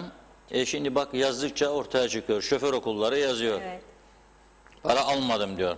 Şimdi karıştın, Serkan Bey yazıyor. Diyor ki 3 gündür ödeme yapıldı. Bizi ödemiyorlar karış. Yatırımları yapamıyor. O yüzden 1500 ödeme alamıyoruz diyor. Çalışanlar da alamayacak. Bize gidip borçlanın diyorlar diyor. Aralık ödemesi hala duruyor. Ödenmedik. Haftaya eylem var. Bu işi yapmazlarsa o makamları işgal etmesinler diyor. Siz de diyor yardımcı olun diyor. Sesimizi duysunlar lütfen diyor. Sesinizi her gün aktarmaya çalışıyoruz. Duyuyorlardır eminim. Birkaç gün çağrı yapmıştık muhtarlarla ilgili. Muhtarların geçen ayki maaşları ödenmedi diye. Nihayet çok şükür bugün muhtarları ödemişler. Dün yine buradan çağrı yapmıştım. Muhtarlar bekliyor maaşlarını, hala da almadılar. Bugün Maliye Bakanı Dursun Oğuz bir açıklama yaparak sağlık çalışanları arasında bulunan diyor 270 tane mevsimlik işçi statüsündeymiş bunlar. 270 kişi ve 240 muhtarın maaşları bugün ödenmiş diyor Sayın Bakan. Kendisine teşekkür ediyoruz. Ama dediğim gibi bu 1500'ler kolay iş değildir. Herkese adaletli bir dağıtım yapmak lazım. Bir de insanları sigorta dairelerinin önünde perişan etmemek lazım. Bakınız, Mavsa'dan gelen bir görüntü var, şimdi ekrana gelecek. Sosyal Sigorta Dairesi'nin önü. Tabii bunlar kısa gol. Bugün mü çekti acaba Gürkan Bey bunları bilmiyorum. Hava soğuk bugün. Yanlış fotoğraf olmalı bu. Bu fotoğraf olmaması lazım. Sosyal Sigorta'nın önünde. Bugün bu havada böyle durmazlar. Bence fotoğraf yanlış geldi. Sosyal Sigorta daha önceki görüntülerden olacak bu. Evet. Şimdi Sayın Ersan Saner'in az önce dinledik ya, bir yerinde kendisine sordular. Kamudaki maaşlardan kesinti olacak mı diye. Başbakan da dedi ki Bakanlar Kurulu'nda bu yönde bir karar yoktur. Şu an itibariyle böyle bir şey söyleyemem. Ancak gelirlerimizin yeterli derecede yüksek olmaması durumunda bir takım düzenlemeler olabilir. Önümüzdeki haftadan sonra maliyede birikecek rakama bağlı olarak daha detaylı açıklama yapabiliriz. Amacımız böyle bir kesintiye gitmeden kaynağı toplamaktır. Bunu düşünüyoruz ama eğer beklediğimiz kaynağı toplayamazsak bunu düşünüyoruz diyor. Yani ben kamu maaşlarının kesinti yapılmasını önermedim, istemiyorum. Yani adamları hele 3.000, 4.000 çok söyledim. 5.000, 6.000 maaş alan adama dokunma. Gene de söylüyorum. 4.000, 5.000, 6.000 alan adam zaten şu anda açlık sınıfındadır. Veyahut da ne bileyim sefalet sınıfındadır. Ona dokunma.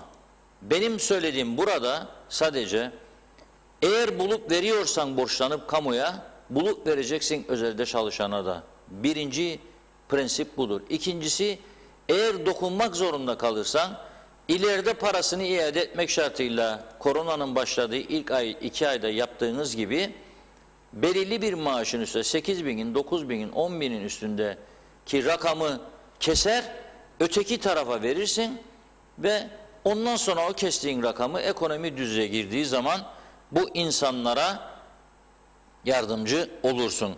Bana göre adaletli bir yöntem budur. Bu adaletli yöntemi uygulasalardı bugüne kadar, inanın ki bu kadar ciddi bir sıkıntı yaşanmazdı. Şimdi insanlar, dün de gönderdiler bana, çöplüklerin içerisinden yemek toplamaya başlayan insanlar vardır. Dikkat edelim, bugünlerde artacak da. Ve ay sonu maaşların ödenmesinde ciddi sıkıntıların yaşanacağını da istemeyerek buradan günlerdir, haftalardır söylüyoruz. Ocak sonu durum iyi olmayacak diye. Çünkü bellidir. Eldeki gidişatlar bellidir. Herkes elindeki parayı verdi gitti. Şimdi artık elde para kalmayınca devlet nereden toplayacak? Onu söylesin bana lütfen. Yani devlet bir hafta sonra, bugün ayın kaçıdır? 16'sı. Evet, 16 Şubat bugün. Bir hafta sonra 23'ü. Yani işletmeyen, açık olmayan işletmelerden hangisi maliyenin kasasına gelip vergi yatıracak? Geliri yok, bir şeyi yok. Çok zor. Eski turizm müsteşarımız Sayın İsmet Esenyel dün bana birkaç tane mesaj atmıştı. Bayağı mesaj atmıştı da o mesajlar duruyor. Dün okuyamadım yoğunluktan dolayı. Ve diyor ki, makam, mevki ve çıkar peşinde koşan kişilerin değil, makam, mevki gelip geçicidir diyor. Sadece sizin gibi memleket gailesi olması gereken vicdanlardadır diyor. Müsteşarlık yaptığım iştahat döneminden diyor bir örnek vereyim diyor. Rum kesiminden Larnaka Baf gelen turistlerin teşviklendirilmesi için teşvik kitapçığına minimum 3 gün konaklama 20.000 euro turist başı, 20 euro turist başı Türkiye ve buradakilerini diyor ikna etmiştim. Birçok yetkili karşı çıkmıştı. Yok Ercan'ın misyonu bitecek vesaire vesaire. Ben de demiştim ki turist gelsin bu ülkeye, isterse Mars'tan gelsin ve gazetelere manşet olmuştu bu söylemim diyor. 2017 yılında Rum kesimi vasıtasıyla çoğu İsrail'den toplamda 83 bin turist geldi bu ülkeye diyor. Ve ülke 2017 yılı sonunda 1 milyon baraj sayısını aşmıştı. 1.2 milyon konaklamalı turizm ağırladı diyor. Tabii bu işler vizyon ister diyor. Şimdi daha önce yazdım diyor. Dünya artık aşı sertifikasıyla turist almaya başladı. Bir an önce bizimkiler de bunu karar olarak yapsınlar. Kriterlerini belirsinler. Otelciyi, tim sektörü buna hazırlasınlar diyor. Evet, doğrudur söyledikleri. 2 gündür de burada Güney Kıbrıs'ın İsrail ile yapmış olduğu anlaşmaları dile getiriyorum. Çünkü 1 Nisan kapının ardında ve 1 Nisan'da Rumlar elinde aşı karnesi olan insanları ülkeye kabul edip ağırlamaya başlayacaklar. Biz de burada herhalde hala 1500'leri veyahut da hangi grubun ne zaman aşı olacağını tartışacağız gibi geliyor. Evet, bir izleyicimiz de şunu gönderdi. Evet. Kuzey Kıbrıs Türk Cumhuriyeti Vatanseverler Derneği Başkanı Sayın Uğur Güler müjdeler olsun diyor. Hükümet dilencilik sertifikası verecek, dilenmeye diyor, devam diyor. Aşı sertifikası yoksa dilencilik sertifikası olabilir. Ne diyeyim yani, güzel bir şey değil gerçekten bunlar. Evet, muhtarlardan biri bahseder, yazıyor, halen ödenmedik diyor ama ben bakanın açıklamasını okudum. Bakan demek benim gözümde bakan demektir. Yani gözleriyle benim yüzüme bakan değil, sözünün eri açıkladığını yapan demektir. Talimatı vermiş bankalara. Demek ki bankalar bakan da dinlemiyor, bilmiyorum ben. Bu saate kadar verilmediyse olmaz. Sayın Dursun Oğuz Bey, sesimi duyuyor musunuz? Buradan sesleniyorum. Diyor ki muhtarlar ödenmedik diyor. Yani eğer ödenmediyse bu insanlar yazık günahtır. Bir an önce ödeyin. Çünkü bu insanlar zaten çalışıyor. Ah, bunu görünce çok üzüldüm. Evlilik bozulmasın tabii daha önemlidir ama bir parmak gelecek şimdi ekranlara. Nedir bu parmak? İki tane yüzük var. Vay Allah'ım. Diyor ki nikah yüzüğümü satıyorum diyor. İsmini vermeyeyim. Bu vatandaşımızın nikah yüzüğünü satıyorum. İki yüzük var tabii. Nikah yüzüklerini. İki kişi çiftin ikisinin nikah yüzükleri. Neyse ben de buradan moral vereyim size. Nikah bozulmasın da mutlu olun da yüzükler gene alınır. Abi olmasaydı keşke bu. Yani bunun olmamasını hepimiz de arzuluyoruz ama maalesef oluyor. Bugünlerde yardımlaşma ve dayanışmanın çok büyük önemi vardır. Bunun biz en güzel örneğini gösterdik. Hala birkaç tane bozuk ses çıkıyor arada, görüyorum dün de. Bakmıyorum bile, bana söylerler de hiç dikkatimde bile yoktu. Biz bunun örneğini daha pandemi başladığı zaman gösterdik ve bu toplumun en büyük ihtiyacı olan birlik, beraberlik, dayanışma ruhunun gelişmesine katkı koymaya çalıştık. 4-5 saatlik canlı yayında 3 milyon TL'ye yakın para topladık ve bu paralarla 20 bin kişiye, bakın devlet şu anda 9.500 kişiye gıda yardımından söz ediyor. Biz burada bir medya kuruluşu 20 bin kişiye dağıtıldı bu gıdalar. Kızılay'ın arşivlerinde açıkladı. Kızılay Başkanı defalarca buraya çıkardık, açıkladı. Ayrı açıklama rica ettik, yaptı. Başka kanallarda da açıkladılar. Biz burada yazdık, çizdik. Hala bunları duymazdan gelen veyahut da duyduğu halde duymamış gibi davranıp da ne olduydu da falan da filan da demeye çalışanları ben Allah'a gönderiyorum. Allah onlara gerekli mesajı verir. Hiç merak etmesinler. Ayrıca geri kalan 1 milyon civarında 1 milyon 70 bin para kaldı. 20 bin kişinin gıdası çıktı. Aynı zamanda geri kalan paralarla 66 tane acil servis yatağı alındı. Lefkoşa ve Gazimaos Hastane'de Sağlık Bakanlığı'nın talebi üzerine biz de bunu Kızılay'dan rica ettik. Alınız, devlet istiyor, ihtiyacı varsa ihaleye çıktılar. Aldılar, yatakları teslim ettiler. 20 bin adet de test kiti sözünü verdik. Kızılay Başkanı Sayın Bakan'la bu konuda uzlaşamadı. Gitti, görüşemedi, bekledi, içeri alınmadı. Onların sorundur. Görevimizi yaptık ama iyi bir örnek olduğunu düşünüyorum. Arada istisnalar olabilir, birkaç tane bozuk ses, kıskançlıklı ya birileri tahrik ediyordur. Onları dediğim gibi dikkate bile almıyorum. Fakat şimdi Lapla Belediyesi'nin bir süredir bazı iş adamlarımıza birlikte birkaç haftadır gerçekleştirdiği bir kampanyaya dikkat çekmek istiyorum.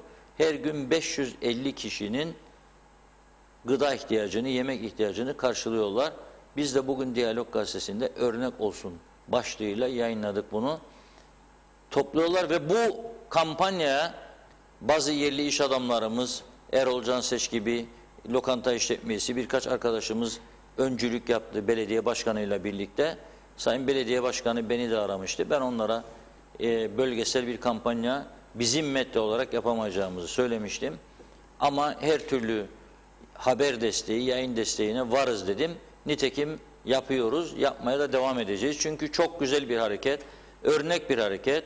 Bunu diğer bölgelerde de yapabilecekleri inancındayım. Yabancıların da katıldığı bir hareket olduğunu duyuyorum bunun ve o beni daha da memnun ediyor. O bölgede yaşayan yabancılar da katılıyor. Kimisi gıda yardımı yapıyor, kimisi gidip bizzat yemeklerin pişirilmesine, salataların yapılmasına yardımcı oluyor. Bu da çok güzel, örnek bir harekettir. Ve bir teşekkür borcumuzu aktarmak istiyorum. Evet. Dün buradan Kanser Hastalıklarına Yardım Derneği için hali vakti yerinde olan vatandaşlarımızın yardım yapması çağrısında bulunmuştum. Bakın, bu konu çok önemlidir. Bugüne kadar koronadan kaç kişinin hayatını kaybettiğini sizlere az önce aktarmıştım.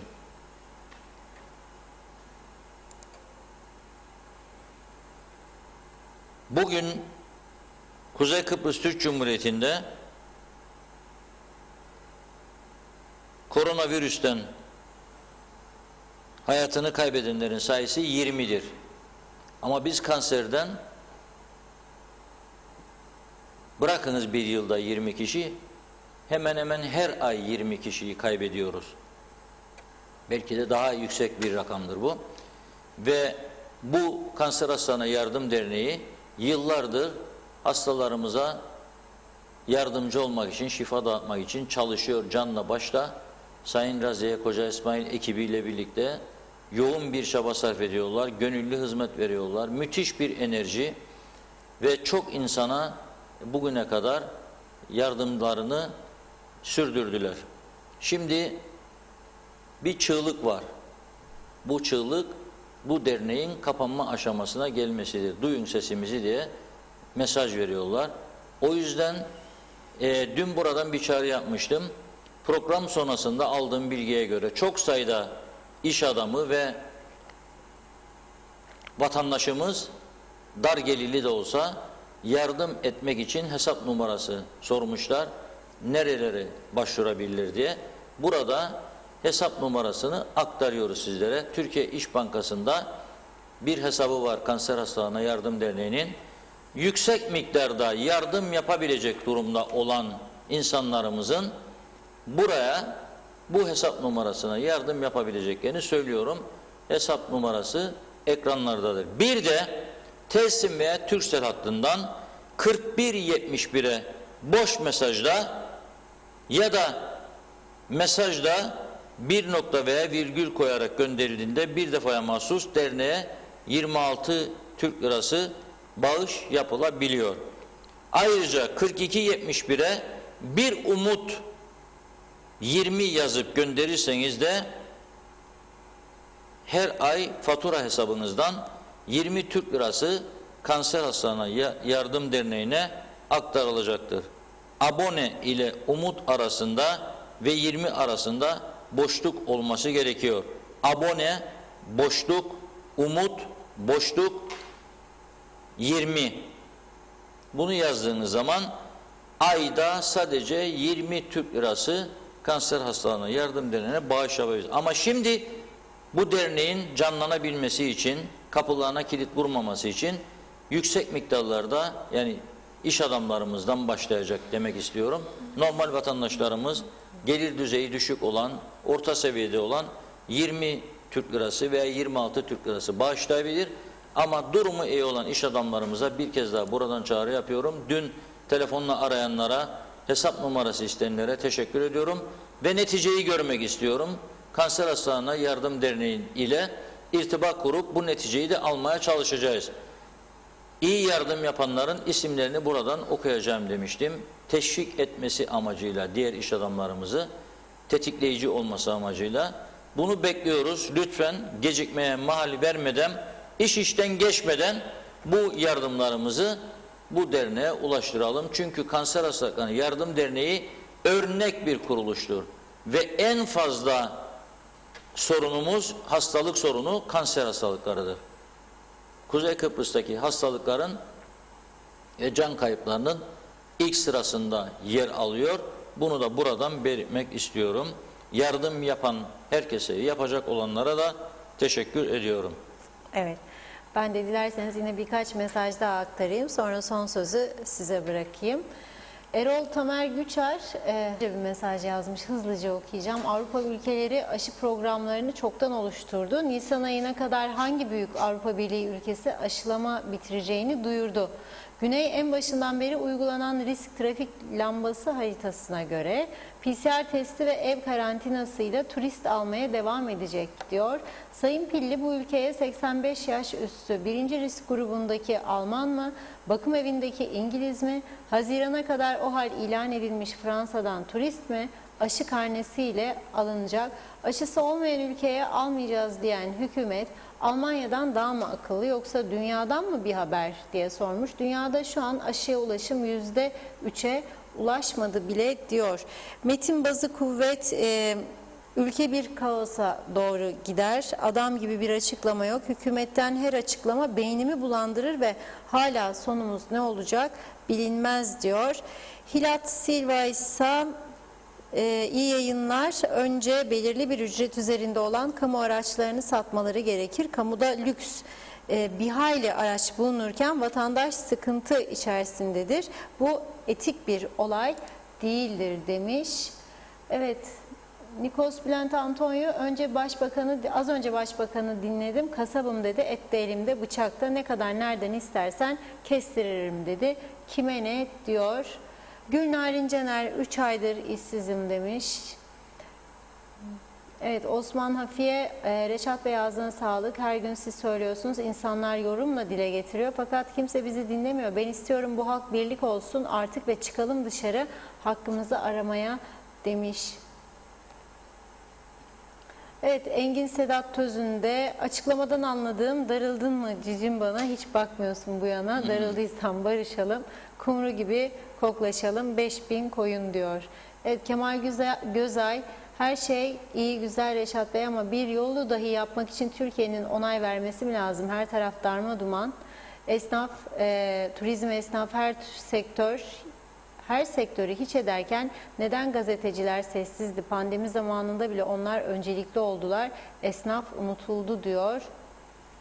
Sevda Salih, Reşat Bey, kısacası özetlemek gerekirse senin gibi halkını düşünen bir devlet adamına ihtiyacımız var. Gerisi palavra, kimse halkı düşünmez, hep boş açıklamalar diyor. Evet, okumadığım mesajlardan okumaya çalışıyorum.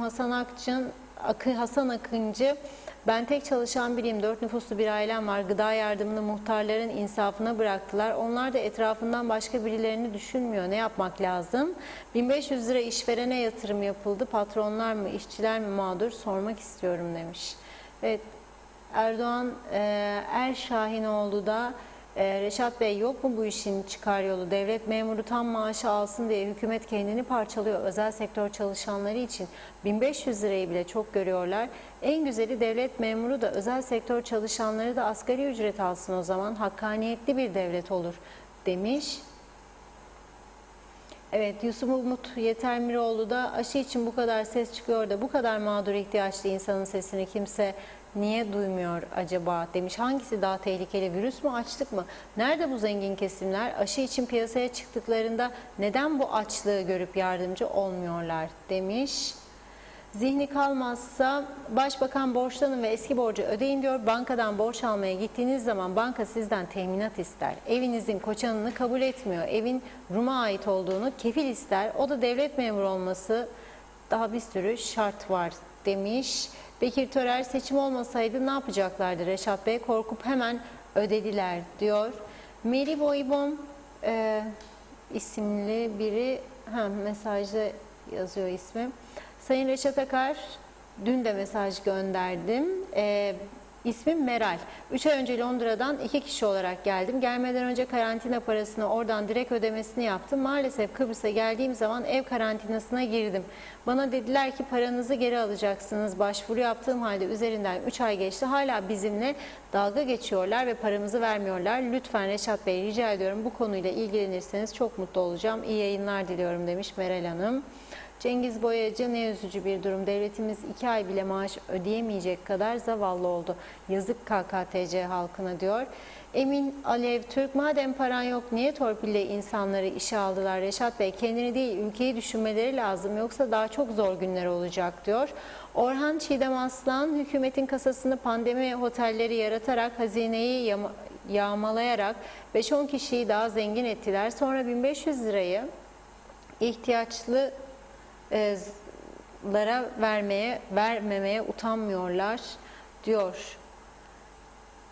Evet, bakıyorum İbrahim Aslan da, ben geçen defa işlemeyenler için 900 lira aldım 2 ay ama ikincisinde 150 lira hesap işletim parası kestiler. Bunların hepsi ortak demiş. Öztürk Sözcü, Reşat Bey, partilere yapılan paralardan kesilsin ve ihtiyaçlı ailelere yardım yapılsın diyor. Altan Şaziye, evet, marketler pandemiyi fırsat bilip her şeye zam koyup insanları soyuyor demiş. Hiç denetleme yok diyor. Sevim Alan Gürkan Sel, Reşat Bey, bu Vatanseverler Derneği ne yaparlar çok merak ettim. Lütfen bilmek isterim. Saygılar dilemiş. Ali Alp Akbaş, pandemi otelinde çalışıyoruz. Daha aşıdan haber yok. Berber Yusuf, hükümet diyor ki küçük esnafa bankalara borçlan, biraz önceki açıklamadan. Evet. Hatice Nefes, iyi yayınlar, açlıktan ölüyoruz, çocuklar perişan oldu, ne yapalım, yardımcı olan yok demiş. Evet, Mehmet Akten, Reşat Bey, biz yıllar önce bir dernekle Girne Kolordu komutanını ziyarete gitmiştik. Bize komutan şunu sordu: beyler, bu memlekete gelen paradan bilginiz var mı? Ne parası dedik. Hiç çalışmadan her eve 2500 lira geliyor. Bu paradan alan var mı dedi. Hayır komutanım dedik. Bu para nereye gidiyor bilen yok Reşat Bey. Bu mesajımı okuyun. İyi yayınlar dilerim sizleri ve yayında bulunan arkadaşlara da tebrikler demiş. Evet, İbrahim Tabus, bugün canlı konuşma yok mu diye sormuş. Mahur Beste, devlet açıklama yapalı 10 günü geçti. İşverenlere ödemeleri yapıldı. Peki çalışanlar ne olacak? Evdeyiz diyor. Sorunlarını dile geçirmiş. Jimmy Moller ise Güney Kıbrıs'ta özel sektörde 13. maaş var. Ağustos'ta ödenekli tatil çalışma saatleri 8 saat 5 gün haftadadır. Bu ülkeyi soyanlar bellidir. Kara para jiplerde gezenler diyor. Kuzey Kıbrıs'ta insan haklarından vazgeçin Allah aşkına, Avrupa'da demiş köpeklere daha çok değer verirler diyor. Evet, Beligül Pınar'da bizim devletin para basma makinesi yok ki bassın, bastın da dağıtsın. Gemisini kurtaran kaptan, birbirimize yardımcı olalım. Eskiden bir ekmeği bölüşür de yerdik. O dönemde insanlar vardı. Devlet her kesime yardımcı olamaz. Para yok, Türkiye'ye verirse verecek, vermezse nereden bulacağız diyor. Necdet Mavi Gözlü, hayırlı akşamlar. Programınızı kapatmadan korona şarkısını çalarsanız Evet, memnun korona oluruz. şarkısını hazırlayın. Çalabiliriz. Doğru, Evet. korona şarkısını çalacağız. Hazırlık olsun. Nelere kadirdir bu korona? Onun devamlı akıllarda kalması lazım. Bir iki mesaj kaldı. Hemen. Hemen onları da hızlıca aktarayım, noktalayalım. Hatice Ulaş, ismini söylemeyin demişsiniz ama tabii burada direkt yazıyor. Yusuf Umut Yetermiroğlu, neden bu kadar abartılıyor bu virüs demiş. Çelişki değil mi? Ben şahsen ilk günden beri bu virüse inanmadım ve inanmayacağım. Dünya Sağlık Örgütü denen tefeciler ve onların destekçileri de dünya nüfusunu azaltma derdinde diyor.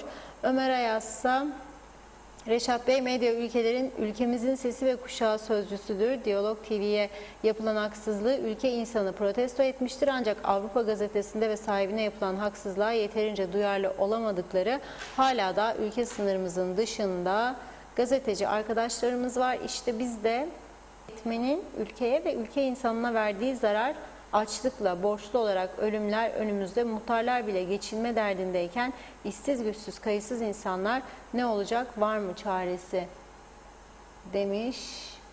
Evet, yine Terzi bir vatandaşımız zor durumda olduğunu yazmış. İsminin verilmesini istemiyor. Erdoğan Erşahinoğlu da yok mu bu işin çıkar yolu, devlet memuru tam maaşını alsın diye hükümet kendini parçalıyor demiş. Evet, ikinci kez aynı mesaj geldi. Mehmet İnancı, Reşat Bey, ben 500 lira bağışlamak isterim Raziye Hanım'a, vakıflardan gitsin alsın, şube müdürüne yarın mektup göndereceğim, bir zahmet alsın, teşekkürler demiş. Güner Barbali'de, biz de insan değildir, bizler de evde kafesten diyor. Mehmet Akın, Alsancak Belediyesi sıcak yemek çıkarıyor demiş. Belediye Başkanı Fırat Ataser'e teşekkür ediyor.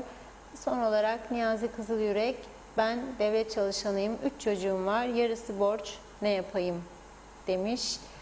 Evet, Güneş Yıldız da marketler açık, koronanın faturası turizm sektörüne, butiklere mi kestiniz? Turizmde asgari ücretli çalışan geçen sene Mart'tan beri evine et alamıyor, borçlar katlanıyor, durum çok kötü demiş.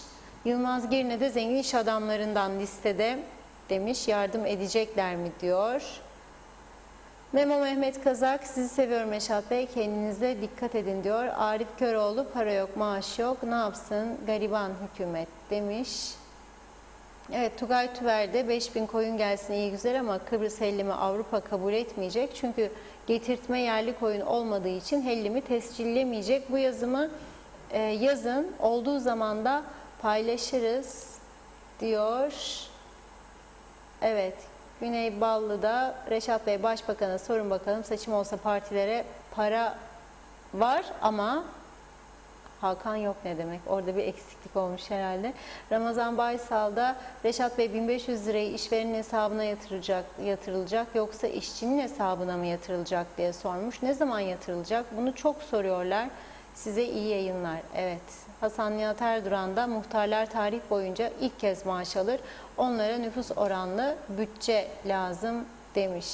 Evet Reşat Bey, sözü size bırakıyorum. Evet, muhtarların bir kısmı almadı anladığım kadarıyla bugün maaşlarını. Alındı diyen de vardı. Çünkü Haydarpaşa muhtarı mesela yazdı az önce bana Mesut Kazık Bey diyor ki biz aldık diyor. Dolayısıyla herkes almamış olabilir veyahut da bazı bankalar işlemleri geç yapıyorlar. Tabii yoğunluk da var bankalarda.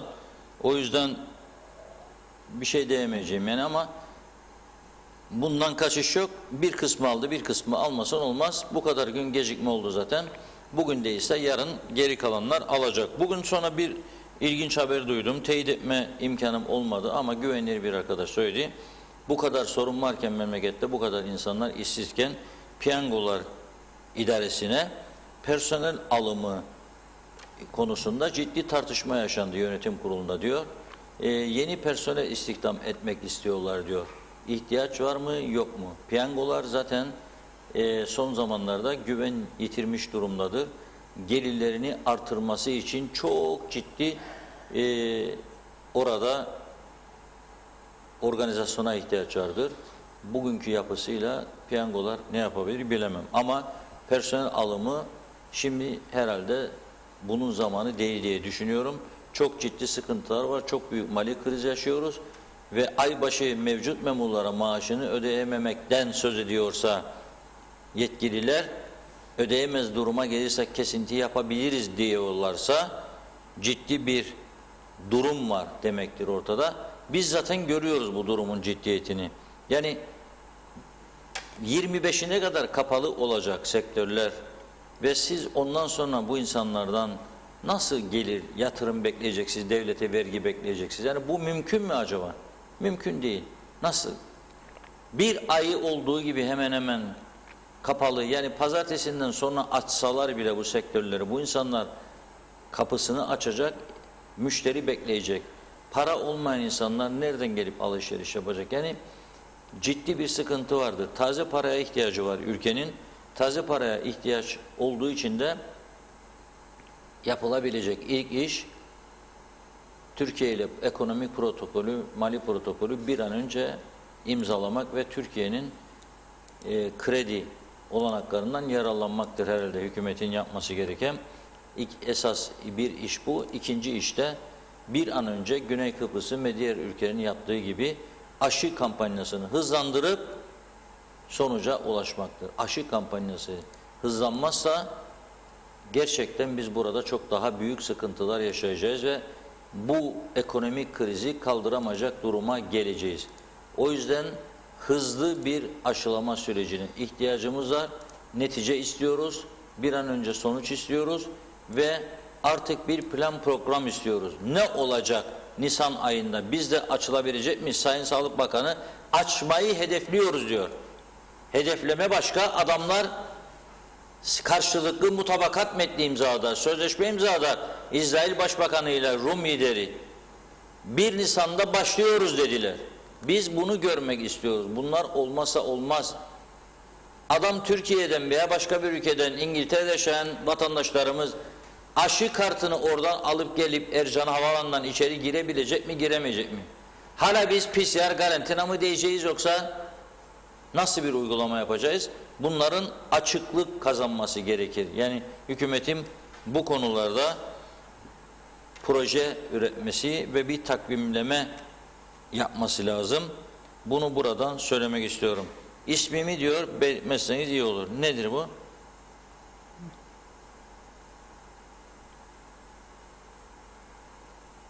Mükellef askerler de dün ödendi diyor. Hayırlı uğurlu olsun ödendilerse. Ne mutlu onlara. Evet, teşekkür ediyoruz. Tabii koronayı dinlememiz lazım. Sen neymişsin ve korona şarkısını dinlemenin zamanı geldi. Hep birlikte onu dinleyerek bugünü noktalayalım.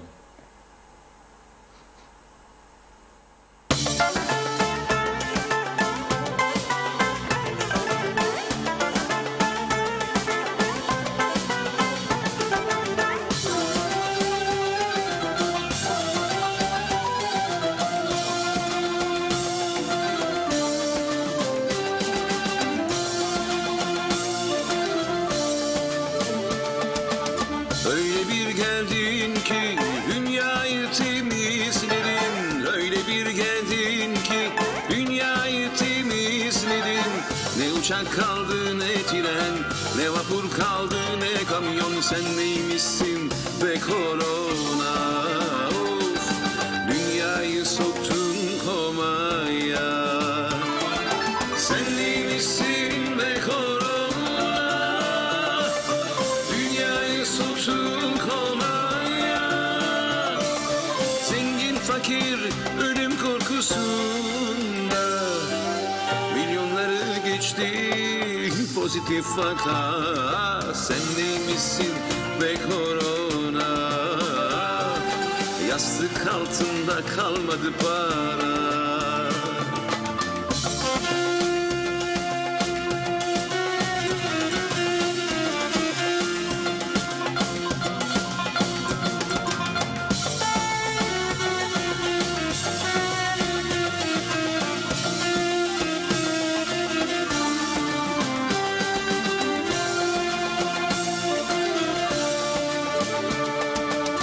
Birincisi yetmedi, geldi ikinci dalga. Milyonları buldu, attı pozitif vaka. Dünyayı soktun derin bir komaya. Herkes ölüm korkusunda. Sen neymişsin be korona? Dıştan gelene mecburi karantina. İşin kolayını buldular yasaklarla. Kepenkler indi çarşı pazarda. Yastık altında kalmadı para.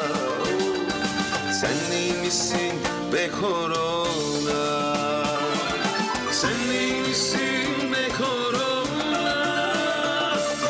Dünyayı soktun komaya. Tek umut kaldı en sonunda. Oy, hayli koşun canlar aşılanmaya. Sen neymişsin be korona? Yastık altında kalmadı para.